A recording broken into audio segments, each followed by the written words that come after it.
ಬಿಡುಗಡೆ ಮಾಡುವಂಥ ಸಾಧ್ಯತೆ ಇದೆ. ಓಕೆ, ಆರ್ ಅಶೋಕ್ ವಿಪಕ್ಷ ನಾಯಕರು ನಮ್ಮೊಂದಿಗೆ ಫೋನದಲ್ಲಿದ್ದಾರೆ. ಅಶೋಕ್ ಅವರೇ, ಇದೀಗ ಕೋರ್ಟ್ ಎಲ್ಲಿದ್ದಾರೆ ಅಲ್ಲೇ ಬಿಡುಗಡೆ ಮಾಡಬೇಕು ಅಂತೇಳಿ ಆದೇಶವನ್ನು ಕೊಟ್ಟಿದೆ, ನಂಬರ್ 1. ಎರಡನೇದಾಗಿ ಎಸ್ ಆಗಿದೆ, ಮತ್ತೊಂದು ವಾದ ಪ್ರತಿವಾದಗಳೆಲ್ಲ ಆಗ್ತಾ ಇದೆ, ಪ್ರತಿ ಸಲ ಕೂಡ ಆಗತ್ತೆ. ಆದರೆ ಸಿ ಟಿ ರವಿಯನ್ನು ಈ ರೀತಿ ನಡೆಸ್ಕೋಬೇಕಿತ್ತ ಸರ್ಕಾರ? ಅಲ್ಲ, ನಿಮ್ಮ ಮೊದಲನೇ ಪ್ರಶ್ನೆಗೆ ಬಿಡಬಹುದು ಅಂತ ಇದೆಲ್ಲ ಎಲ್ಲಿ ಅಲ್ಲೇ ಬಿಡಬೇಕು. ನಾನು ಜೊತೆಲೇ ಇದ್ದೀನಿ ಈಗ. ಇನ್ನು 5 ನಿಮಿಷದಲ್ಲಿ ನಮ್ಮ ಕಾರ್ಗೆ ಅವತ್ತು ನಾನು ವಿಜೇಂದ್ರ ಅವರು ಒಟ್ಟಿಗೆ ಇದ್ದೀರಿ. ಇನ್ನು 5 ನಿಮಿಷದಲ್ಲಿ ನಮ್ಮ ಕಾರ್ಗೆ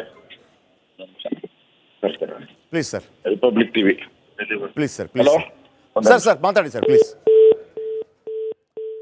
ಓಕೆ, ವಿಜೇಂದ್ರ ಮತ್ತು ಅವರು ಜೊತೆಗಿದ್ದಾರೆ. ಇನ್ನು 5 ನಿಮಿಷಗಳಲ್ಲಿ ಇಲ್ಲಿಗೆ ಬರ್ತಾರೆ. ಏನು ಜಾಗ ಇದೆ ನಾನು ತೋರಿಸ್ತಾ ಇದ್ದೆ, ಇದಲ್ಲ, ಕಾರ್ಯಕರ್ತರಲ್ಲಿ ಕಾಯ್ತಾ ಇದ್ದಾರೆ. ದಾವಣಗೆರೆಯಲ್ಲಿ, ಇದು ಚಿಕ್ಕಮಗಳೂರಲ್ಲಿ ಕಾರ್ಯಕರ್ತರು ಕಾಯ್ತಾ ಇದ್ದಾರೆ. ಅಶೋಕ್ ಮತ್ತು ವಿಜೇಂದ್ರ ಜೊತೆಗಿದ್ದಾರೆ. ಆ ಕ್ಷಣವೇ ನೋಡಿ, ಇದು ಎಲ್ಲಿದ್ದೀರಿ ಅಲ್ಲೇ ಬಿಡುಗಡೆ ಮಾಡಬೇಕು ಅಂತೇಳಿ ನಾವು ಕಾರನ್ನು ಕೂಡ ಫಾಲೋ ಅಪ್ ಮಾಡ್ತಾ ಇದ್ದೀವಿ. ಕರೆಕ್ಟಾದ ಜಾಗದಲ್ಲಿ ಬಿಡುಗಡೆಯಾಗಿ ಅಲ್ಲೊಂದು ಪತ್ರಿಕಾಗೋಷ್ಠಿ ಕೂಡ ಆಗುತ್ತೆ ಅಂತ ನಾನು ಅಂದ್ಕೊಂಡಿದ್ದೀನಿ. ಹೇಗೆ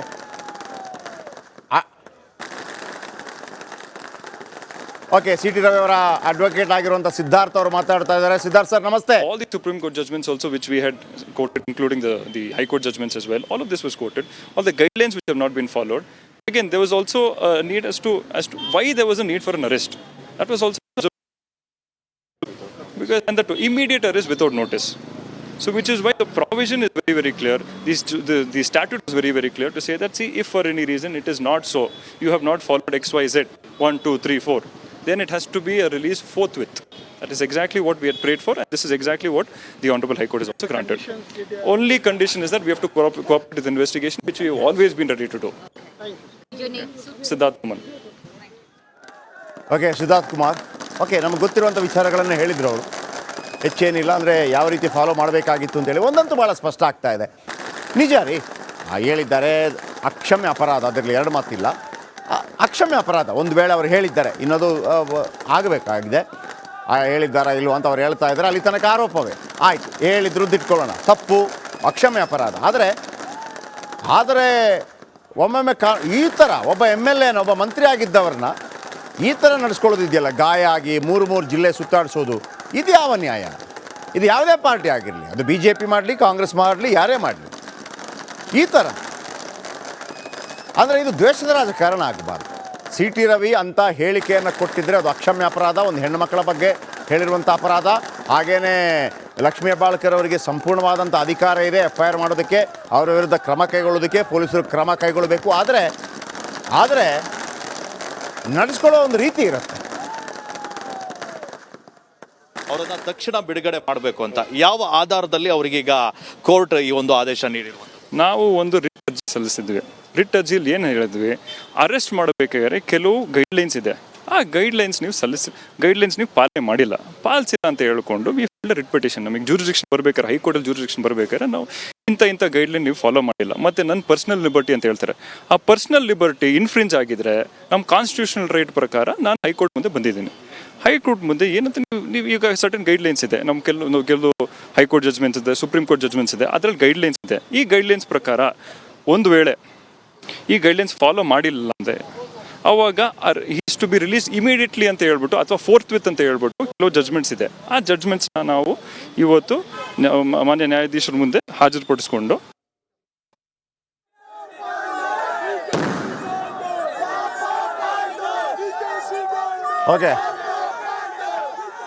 ಓಕೆ ಸುನಿಲ್ ಕುಮಾರ್ ಅವರು ನಮ್ಮೊಂದಿಗೆ ಫೋನೋದಲ್ಲಿದ್ದಾರೆ. ಸುನಿಲ್ ಕುಮಾರ್ ಸರ್, ನಮಸ್ತೆ. ನಾನು ರಿಪಬ್ಲಿಕ್ ಕನ್ನಡದಿಂದ ಜಯಪ್ರಕಾಶ್ ಶೆಟ್ಟಿ ಮಾತಾಡ್ತಾ ಇದ್ದೀನಿ. ನಮಸ್ತೆ ಸರ್. ಸರ್, ಈಗ ಕೋರ್ಟ್ ಹೇಳಿದೆ ಎಲ್ಲಿದ್ದಾರೆ ಅಲ್ಲೇ ಬಿಡುಗಡೆ ಮಾಡಬೇಕು ಅಂತೇಳಿ, ನಂಬರ್ 1. ಇದು ಒಂದು ರೀತಿಯಲ್ಲಿ ಇದನ್ನು ಯಾವ ರೀತಿ ವಿಶ್ಲೇಷಣೆ ಮಾಡ್ತೀರಿ ನೀವು ಇದನ್ನು? ಸಂವಿಧಾನಕ್ಕೆ ಸಿಕ್ಕಂತ ಜಯ. ಓಕೆ, ಯಾವ ಸಂವಿಧಾನ ರಕ್ಷಕರು ಬಾಬಾ ಸಾಹೇಬ್ರು ಅಂತ ಹೇಳ್ಕೊಂಡು ಅದನ್ನ ದೊಡ್ಡ ಪ್ರಮಾಣದಲ್ಲಿ ಭಾಷಣ ಮಾಡ್ತಾ ಇದ್ರು, ಅದೇ ಸಂವಿಧಾನ ವಿರೋಧಿಯಾದಂತ ನಡೆಯನ್ನ ಕಾಂಗ್ರೆಸ್ ನಿನ್ನೆ ಬೆಳಗಾಂನಲ್ಲಿ ಮಾಡಿತ್ತು.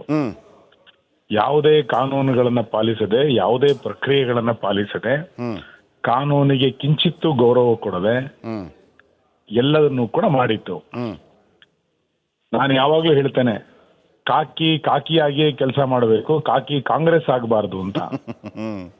ನಿನ್ನೆ ಇಡೀ ಬೆಳಗಾವಿ ಕಾಂಗ್ರೆಸ್ ಮಯವಾಗಿದ್ರಿಂದ ಈ ರೀತಿಯಾದಂತ ದುಸ್ಥಿತಿ ಇವತ್ತು ಸರ್ಕಾರಕ್ಕೆ ಬಂದಿದೆ. ಒಬ್ಬ ಜನಪ್ರತಿನಿಧಿಯನ್ನ ಯಾವ ರೀತಿ ನಡೆಸ್ಕೊಳ್ಬೇಕು ಅನ್ನೋದು ಗೊತ್ತಿಲ್ಲ. 16 ಜನ ಶಾಸಕರು ನೆನ್ನೆ ನಾವು ರಾತ್ರಿ 2 ಗಂಟೆ ತನಕ ಖಾನಾಪುರ ಸ್ಟೇಷನ್ ಇದ್ವಿ. ಯಾರಿಗೆ ಹೇಗೆ ಗೌರವ ಕೊಡಬೇಕು ಅಂತ ಗೊತ್ತಿಲ್ಲದೆ ಇರುವಂತ ಒಬ್ರು ಕಮಿಷನರ್ ನಮ್ಮ ವ್ಯವಸ್ಥೆಯ ದುರಂತ ಇದು ಅಂತ ಅನ್ಕೊಳ್ತೇನೆ. ಆದ್ರೆ ಕೊನೆಗೂ ಕೂಡ ನ್ಯಾಯಾಲಯದಲ್ಲಿ ನಮಗೆ ನ್ಯಾಯ ಸಿಕ್ಕಿದೆ. ಇದನ್ನೊಂದು ತಾರ್ಕಿಕ ಹಂತಕ್ಕೆ ನಾವು ತೆಗೆದುಕೊಂಡು ಹೋಗ್ತೇವೆ.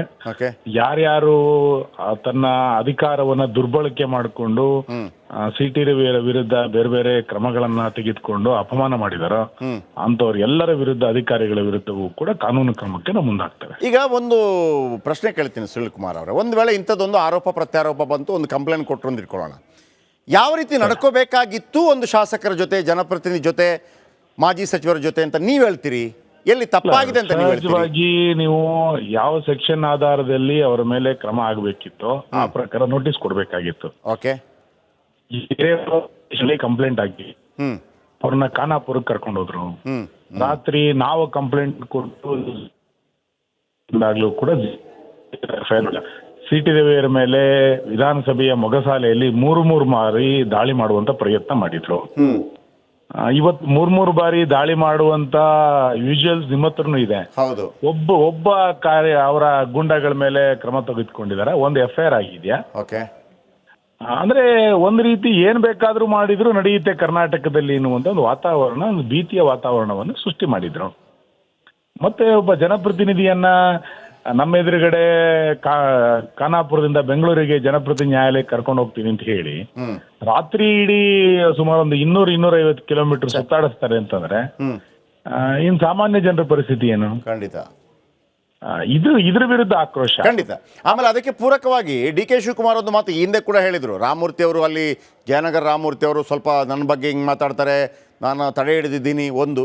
ಆಮೇಲೆ ಇದು ಲಕ್ಷ್ಮೀ ಹೆಬ್ಬಾಳ್ಕರ್ ಜಾಗ ಏನಂಗಂದ್ರೆ ಒಬ್ಬ ನಾನು ಅದನ್ನೇ ಮೊನ್ನೆ ವಿಧಾನಸಭೆನಲ್ಲೂ ಕೂಡ ಪ್ರಸ್ತಾಪ ಮಾಡಿದ್ದೆ. ತಗ್ಗಿ ಬಗ್ಗಿ ಬಂದ್ರೆ ಅನುದಾನ ಕೊಡ್ತೀನಿ ಅಂತ ಉಪಮುಖ್ಯಮಂತ್ರಿಗಳು ಹೇಳಿದ್ರು.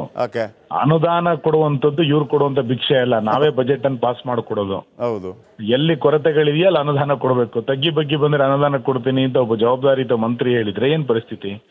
ಇವತ್ತು ಮತ್ತೆ ಹೇಗೇನ್ ಹೇಳಿದಾರೆ, ಕೊಲೆ ಮಾಡುವುದು ಸ್ವಾಭಾವಿಕ, ಆ ರೀತಿ ಘಟನೆಗಳು ನಡೆದು ಬಿಟ್ರೆ ಅಂತ. ಅಂದ್ರೆ ಎಲ್ಲದಕ್ಕೂ ಕೂಡ ಸರ್ಕಾರವೇ ಪ್ರೇರಣೆಯನ್ನು ಕೊಡ್ತಾ ಇದೆ ಎನ್ನುವಂಥದ್ದು ಬಹಳ ಸ್ಪಷ್ಟ ಇವತ್ತು. ಆದ್ರೆ ಕೊನೆಗೂ ನಮಗೆ ವಿಶ್ವಾಸ ಇತ್ತು ಕೋರ್ಟ್ ನಮ್ಮ ವಾದವನ್ನು ಆಲಿಸುತ್ತೆ ಅಂತ ಹೇಳಿ. ನಮ್ಮ ವಾದವನ್ನು ಆಲಿಸಿದೆ ನ್ಯಾಯಾಲಯ. ಇವತ್ತು ನಮಗೆ ನಮ್ಮ ಸಂವಿಧಾನದ ಘನತೆಯನ್ನು ಎತ್ತಿ ಹಿಡಿದಿದೆ, ಬಿಡುಗಡೆಗೆ ಆದೇಶ ಮಾಡಿದೆ. ಮುಂದಿನ ಹೋರಾಟ ಹೇಗಿರಬೇಕು ಅಂದ್ರೆ ನಾವು ತೀರ್ಮಾನವನ್ನು ನಾಳೆ ಮಾಡ್ತೇವೆ. ಥ್ಯಾಂಕ್ ಯು ಸುನಿಲ್ ಕುಮಾರ್ ಅವರೇ, ನಮ್ಮ ಜೊತೆ ಮಾತನಾಡೋದಕ್ಕಾಗಿ. ಸುನಿಲ್ ಕುಮಾರ್ ಒಂದು ಮಾತನ್ನು ಹೇಳಿದ್ರು. ಆದರೆ ನಾನು ಒಂದೊಂದು ಆಕ್ಷೇಪ ಖಂಡಿತವಾಗ್ಲು, ಯಾಕಂತಂದರೆ DK ಶಿವಕುಮಾರ್ ಹೇಳಿದಂಥ ಮಾತು, ತಗ್ಗಿ ಬಗ್ಗಿ ಬಂದರೆ ಮಾತ್ರ ದುಡ್ಡು ಕೊಡ್ತೀನಿ, ಯಾರ